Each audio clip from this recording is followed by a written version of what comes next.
प्यार करते हैं। Please give an energetic and warm welcome to the one and only doctor Vikas Divya Kirti sir.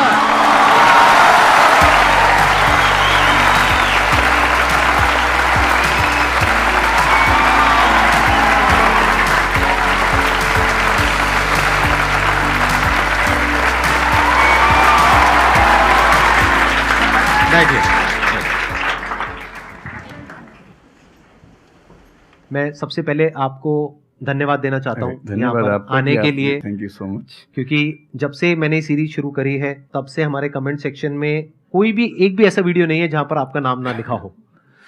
कई बार मुझे ऐसा लगता है देख करके कमेंट सेक्शन को कि ये मैं अपने चैनल पे आया हूँ या आपके चैनल पे हूँ।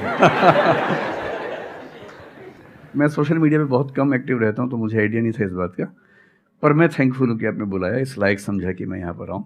सर प्यार बहुत करते हैं बच्चे आपको, मतलब इतना प्यार है जिसकी कोई हद नहीं है। मैं ठीक कह रहा हूँ गलत कह रहा हूँ? यस और नो? सो अब आप लोग जो चाहे जैसे चाहे इनसे क्वेश्चंस पूछ सकते हैं। सर लाइफ में जब भी कोई सिचुएशन आती है कि जिसमें दो रास्ते, एक प्रैक्टिकल और एक इमोशनल, तो बैलेंस आउट कैसे करना है? इमोशनल और प्रैक्टिकल में हमेशा विरोध नहीं होता है, कभी कभी साथ भी चल सकता है। और सिर्फ इमोशनल कुछ नहीं होता, सिर्फ प्रैक्टिकल कुछ नहीं होता, प्रपोर्शन का डिफरेंस होता है। जब इमोशंस आपके दिमाग पर बहुत हावी हों तो फैसला करने से बचना चाहिए, स्पेशली बड़ा फैसला। छोटा तो ठीक है कि आपके दोस्त ने कहा कि दोस्त नहीं एक फिल्म देखेगा मेरे साथ, आप इमोशनल हो जाके देख ली फिल्म, क्या हो गया, कोई नुकसान नहीं होगा। पर कोई ये कहे कि तो मुझसे प्यार नहीं करते, शादी नहीं कर सकते मुझसे और अब मैं शादी कर लूं, ये ठीक नहीं है। सिर्फ इमोशंस में आके बहुत बड़ा फैसला मत कीजिएगा, चाहे वो करियर का हो, चाहे पार्टनर का हो, चाहे कोई भी फैसला हो।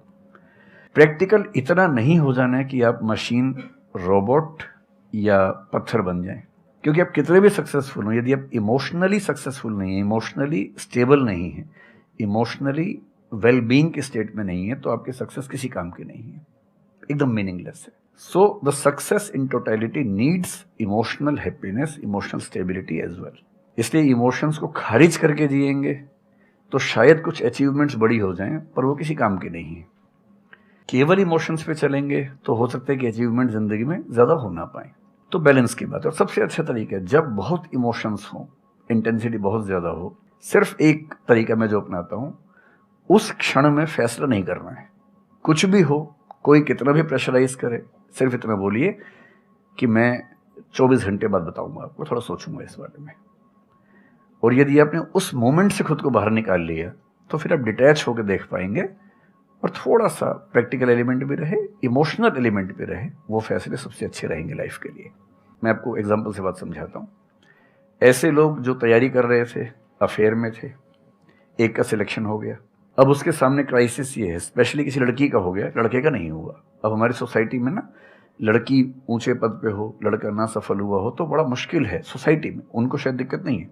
अब वो लड़की प्रैक्टिकल नहीं है कि मैं तुमसे शादी करूं, ये कह के अगर हट जाती है और शादी करती है किसी ऐसे व्यक्ति से जो बहुत सफल है। I know many such people personally, मैं नाम नहीं बोल सकता किसी का। मैंने जनरली पाया है कि वो लोग लाइफ में बहुत फ्रस्ट्रेशन में रहे बाद में, क्योंकि सफलता के नाम पर, प्रैक्टिकल होने के नाम पे ऐसे व्यक्ति को चुना जिसके साथ वो रह नहीं सकते ठीक से।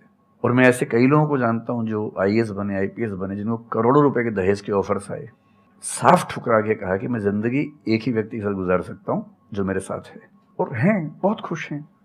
अब कोई कह सकता है उनके परिवार में कि इसने प्रैक्टिकल फैसला नहीं किया, इमोशनल फैसला किया, पर अल्टीमेटली किसी चीज की वैल्यू क्या है? आपकी लाइफ बेहतर हो। यूट्यूब पे जिसके 1 लाख भी सब्सक्राइबर्स होते हैं वो मोनेटाइज करता है, 1 लाख क्या जब मिनिमम हो सकता है, खूब पैसा कमाते हैं, ब्रांड प्रमोशन करते हैं, साबुन तेल बेचते हैं बीच बीच में।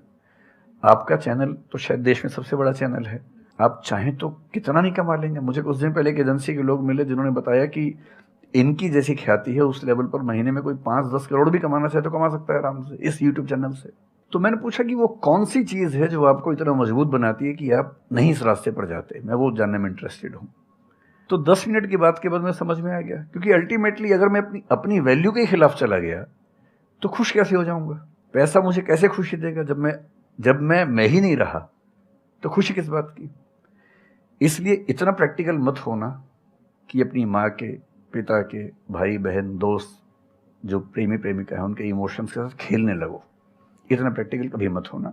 इतना इमोशनल मत होना कोई आपको बेवकूफ़ बना सके, बात बात पर बेवकूफ़ बनाता रहे। और बैलेंस जिंदगी जो है ना वो मध्य मार्ग में है, जिंदगी एक्सट्रीम पे नहीं है, मध्य में है। तो प्रैक्टिकल और इमोशन का बैलेंस रखिए, लाइफ बढ़िया होगी।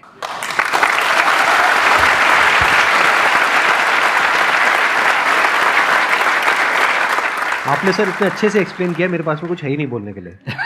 यूजुअली मेरे पास में कुछ होता है ऐड करने के लिए, लेकिन आपने पूरा ही उसका ऐसा निचोड़ निकाल दिया। आपने YouTube पे इतना बोला कि सच में नहीं बचा होगा आपके पास। 6-7 साल पहले की बात है, मेरी एक स्टूडेंट थी जो सुसाइडल टेंडेंसी की शिकार थी उस समय। उसके घर में कुछ ऐसी ट्रेजेडी, उसकी मदर की डेथ हुई थी, और एक ऐसी ट्रेजेडी जो बहुत ही रेयर किस्म की ट्रेजेडी है, जो शेयर करना ठीक नहीं है यहाँ। तो वो मेरे पास आई और मुझे लगा कि आज मैं पहली बार किसी ऐसे व्यक्ति से बात करूं जो डिप्रेशन में है और सुसाइड कर सकता है अगले 1-2 दिन के अंदर अंदर। अब मैं परेशान था कि मैं कैसे मैनेज करूं, और मुझे मोटिवेशन की ऐसी जानकारी उस समय तो बिल्कुल नहीं थी, बाद में थोड़ा बहुत पढ़ा। तो मैंने उससे कहा कि अच्छा तुम घर जाओ, मैं कुछ देखता हूँ। फिर मैं घर गया, नेट पे सर्च करना शुरू किया। करते करते मुझे आपका एक वीडियो मिल गया, अनस्टॉपेबल, शायद कुछ आपने एक वो बनाया था उस समय। तो मैंने वो थोड़ा सा देखा, 10 मिनट का। मुझे लगा कि ये जो है ना, ये इंजेक्शन है किसी मतलब डिप्रेस्ड व्यक्ति को तुरंत मोटिवेट करने के लिए।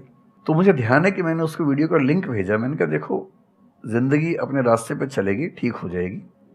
जब जब मूड ऐसा हो, बहुत डिप्रेसिंग हो, सुसाइडल मन करे, उस समय वीडियो देखना ध्यान से, और कम से कम उस बुरे फेज से बाहर निकल जाओगी। और फिर मैंने वो वीडियो अपने फैमिली में भी 2-3 बच्चों को भेजा, जो बच्चे उस क्राइसिस में होते थे। तो मैं बहुत थैंकफुल हूँ उन सब बच्चों की जान बचाने में, क्या बात कर बड़ी भूमिका है। Thank you so much sir, it means a lot to मी।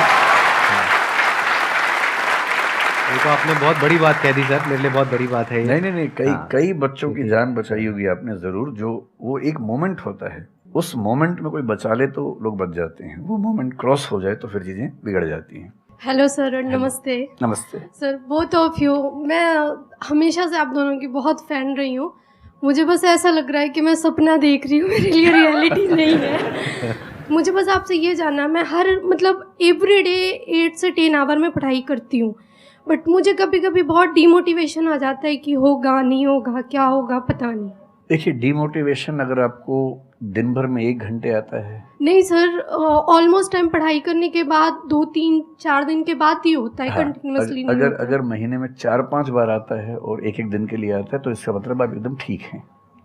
अगर कोई व्यक्ति आपको ये कहे कि मुझे डिमोटिवेशन कभी नहीं होता, तो उसको इलाज की ज़रूरत है। आपको ज़रूरत नहीं है, क्योंकि जब आप अपने से बेहतर व्यक्ति को देखेंगे, आपको थोड़ा सा इन्फीरियरिटी कॉम्प्लेक्स आएगा, डिमोटिवेशन आएगा। जब आप अपने से कमज़ोर को देखेंगे, आपको सुपीरियरिटी कॉम्प्लेक्स आएगा, थोड़ा सा मोटिवेशन ज़्यादा हो जाएगा।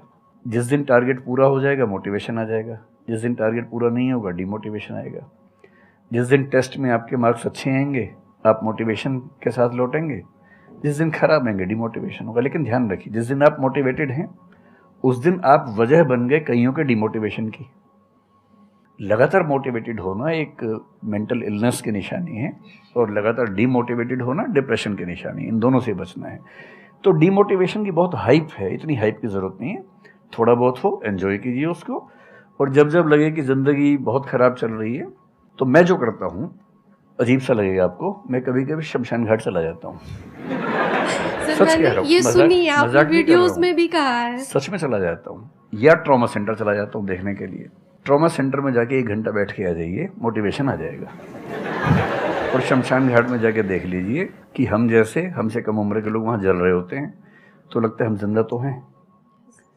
अगर मैं थोड़ा सा कॉग्निटिव लेवल पर बात करूँ, एक बहुत बड़ा साइकोलॉजिस्ट हुआ, उसका नाम है ब्रेंटानो, कभी सर्च कीजिएगा उसको। ब्रेंटानो ने ह्यूमन कॉन्शियसनेस को स्टडी किया, और उसने ये बताया कि ह्यूमन कॉन्शियसनेस की बेसिक नेचर है कि जो हमारे पास है वो हमें नज़र नहीं आता, जो नहीं है वो नज़र आता है। तो the consciousness of lacking something is the nature of human consciousness. इसलिए इसी बात को एक शेर में, बहुत प्रसिद्ध शेर में कहा गया है, दुनिया जिसे कहते हैं जादू का खिलौना है, मिल गया सो मिट्टी है, नहीं मिला वो सोना है।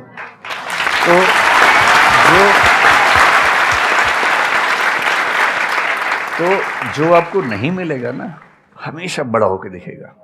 जो मिलेगा छोटा हो जाएगा।